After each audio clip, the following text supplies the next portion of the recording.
la soumission. Est-ce que tu peux dire avec moi soumission? Soumission. Généralement, c'est un mot quand on l'entend, on a le sentiment qu'il est essentiellement réservé pour les femmes. Alléluia. Amen. Parce que la Bible dit, femmes, soyez Soumise. une expression qui donne le sentiment d'être réservée pour les femmes. Et je vais nous rassurer ce soir pour dire que c'est tout aussi bien pour les hommes que pour les femmes. Amen. Amen. Titre du chapitre 3 du verset 1.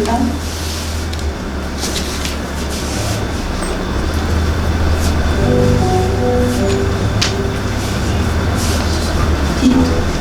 Est-ce que quelqu'un peut le lire pour moi?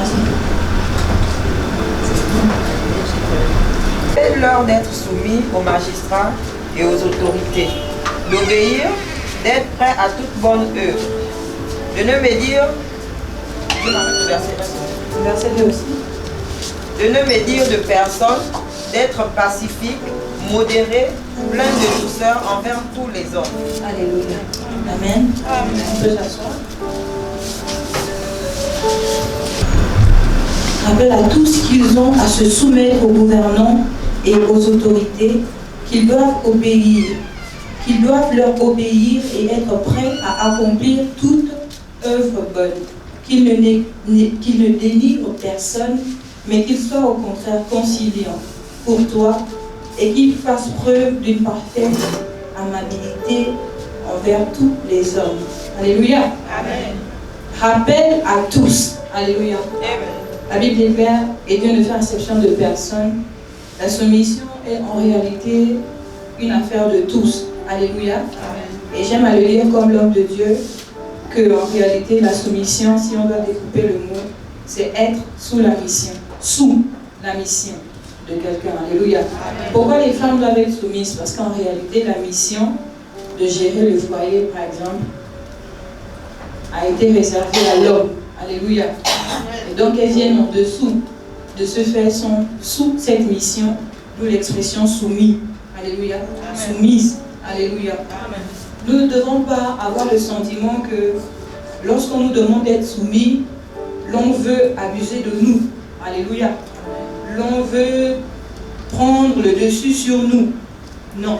Nous devons comprendre que pour qu'il y ait un certain équilibre et qu'il y ait un certain ordre, nous avons tous besoin de soumission. Alléluia. Amen. Jésus a été soumis à Dieu.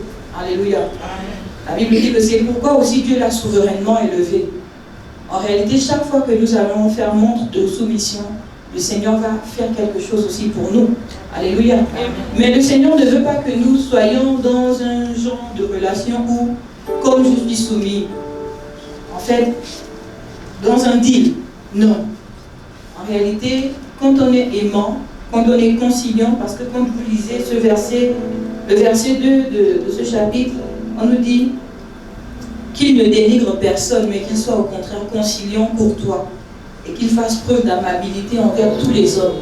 Quand on est aimable et quand on est conciliant, ce sera assez facile pour nous d'être soumis.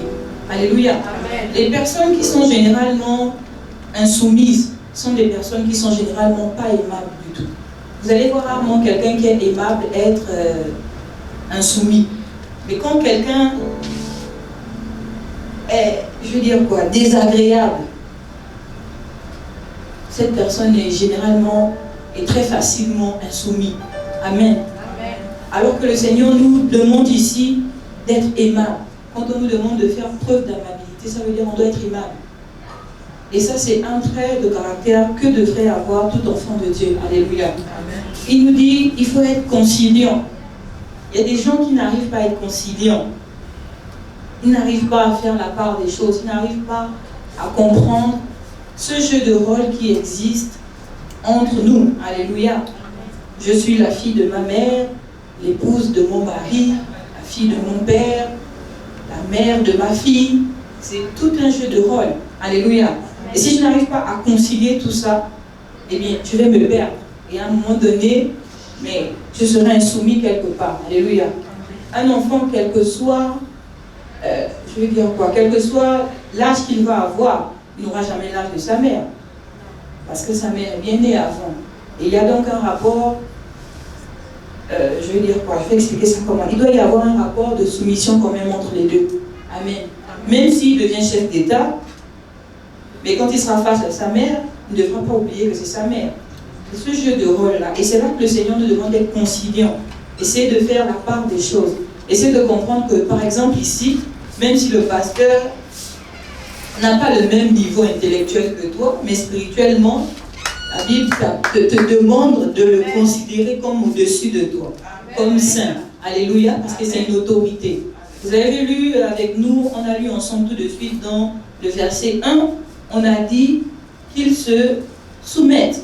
Alléluia. C'est ce que la Bible a dit, n'est-ce pas? Qu'ils se soumettent. On ne nous demande pas de négocier avec ça. On nous dit que rappelle à tous qu'ils ont à se soumettre aux gouvernants et aux autorités. Qu'ils doivent obéir et être prêts à accomplir toute œuvre bonne. Alléluia.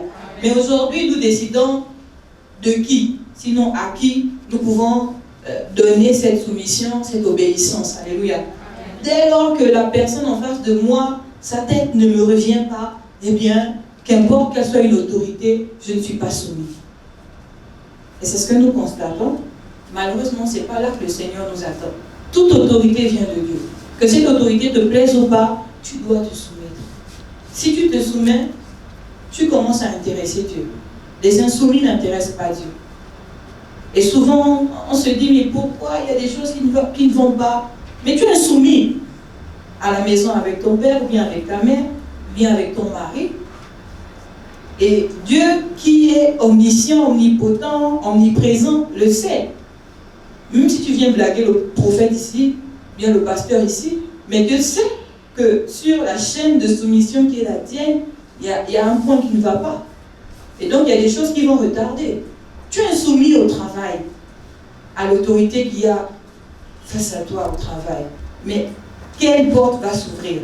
Alléluia. Amen. À un moment donné, même si on relâche une grâce de promotion dans ta vie, mais tu es insoumis. Est-ce que nous voyons à quel niveau parfois nous-mêmes nous devenons les personnes qui freinons tous les projets que le Seigneur a pour nous? Et si le Seigneur insiste, quand on a fait ce planning d'exhortation, j'ai vu beaucoup de sujets se répéter, mais il y a quelqu'un qui a dit que la répétition est la mère de toutes les sciences. En réalité, quelque chose que tu n'as pas répété, tu ne pourras pas t'approprier correctement. Amen. Tu ne pourras pas comprendre. Et tout à l'heure encore, quand mon collègue me faisait signe que, apôtre, tu dois encore exhorter sur la soumission, il dit, mais j'ai déjà, c'est tombé sur moi la dernière fois encore, c'est encore tombé sur moi là. Mais pendant que je suis en train de donner ça, c'est pas le même angle, c'est pas la même orientation que le Seigneur donne. Et donc le Seigneur sait exactement pourquoi il va amener des choses. La dernière fois, ça avait pu toucher quelqu'un, cette fois, ça peut toucher quelqu'un d'autre, cette fois, ça peut conforter quelqu'un dans la position qu'il a. Alléluia. Amen. Et donc le Seigneur veut pour nous que nous soyons soumis. S'il y a une autorité face à toi, qu'importe que la tête te revienne ou pas, soumets-toi. Si tu as un fils, qu'importe l'âge que tu as, qu'importe la position que tu as, qu'importe ce que ton père a fait qui ne te plaît pas, tant que tu es un fils et que tu es sous son autorité, tu dois la soumission. Tu dois l'obéissance. Amen. Amen. Et le Seigneur n'a pas mis ça là pour que quelqu'un t'enfonce ou te piétine. Au contraire, c'est pour te former. Si tu as pu exercer la soumission, un jour dans ta vie, tu pourras montrer ça aux autres. Tu pourras montrer à quelqu'un comment on se soumet. Vous voyez, les gens qui ont refusé de se soumettre à leurs parents, généralement, qu'importe l'argent qu'ils pourront avoir, qu'importe l'éducation qu'ils voudront donner à leurs enfants, en les envoyant dans les meilleures écoles. Mais tant que c'est inscrit quelque part que tu avais été insoumis, bien-aimé, si tu ne te répands pas, tu verras comment tes enfants seront insoumis. Parce que quelque part, tu avais été insoumis. Et c'est des choses qui sont comme... Voilà, ça se transfère. C'est là. Et si tu ne fais rien, eh bien, ces choses vont te poursuivre. Et voilà pourquoi le Seigneur insiste pour que nous soyons soumis. Il faut que nous fassions preuve de soumission, d'obéissance. Alléluia. Amen. La Bible nous dit que Jésus n'a pas regardé comme une proie à arracher d'être l'égal de Dieu. Alléluia. Il est Dieu. Quand il descend sur terre et qu'il commence à exercer, il commence à faire son ministère, il sait qui il est. Alléluia. Il sait où il est en train de partir. Il sait que je suis venu pour une mission. Mais la Bible nous dit qu'il n'a pas vu comme une proie arrachée d'être égal de Dieu. Il s'est rendu obéissant jusqu'à la mort. Même la mort de la croix. Alléluia. Souvent, il y a des personnes qui ont des niveaux de soumission. Alléluia. Dieu n'est pas dedans. Si tu es encore dans une position où tu as des niveaux de soumission, bon, je suis soumis au prophète, je respecte les pasteurs assistants, je respecte pas les gars, les responsables du département comme moi. Alléluia. Si tu te comportes comme ça, en fait, tu annules tout. Parce qu'en fait, la Bible nous dit que si on reçoit Jésus, en fait, on a reçu Dieu. Et il a dit, qui m'a vu a vu le Père. Dès que quelqu'un a mis une parcelle d'autorité sur quelqu'un, ça veut dire que l'autorité qu'il y a sur moi, c'est celle du prophète, en fait. Et dès que tu ne me reçois pas, ben tu es en train de dire, je ne reçois pas le prophète. Et même si, et quand il viendra, si tu fais, bon, c'est le prophète, comme on a l'habitude de le faire, on a l'habitude de le voir partout, ce n'est pas propre à nous, hein. Si quelqu'un vient, le pasteur assistant arrive, on acclame, certains se lèvent pas, d'autres se lèvent. Quand le prophète arrive, bien le pasteur principal arrive, tout le monde se lève. Mais en fait, chaque fois qu'on fait ça, on montre qu'on a des niveaux de soumission. Dieu aussi, ou bien les anges qui travaillent aussi dans notre ministère, ou bien tout le système divin aura aussi des niveaux avec toi. Dieu ne sera pas fâché, il restera Dieu, mais c'est en fait nous-mêmes. Où est-ce que nous voulons aller? Si tu veux aller loin, va loin dans ta soumission également. Tu veux aller loin, va loin dans ton obéissance également. Tu veux recevoir beaucoup, mais fais beaucoup dans ta soumission, fais beaucoup dans ton obéissance et tu verras que tu auras beaucoup de choses. Amen. Amen. Parfois, il y a des personnes, on te confie une mission par exemple. Alléluia. Amen. On te dit, bon, maman, tu vas faire ça. On t'a dit ça hier. Et puis le lendemain, on vient encore te dire, fais ça.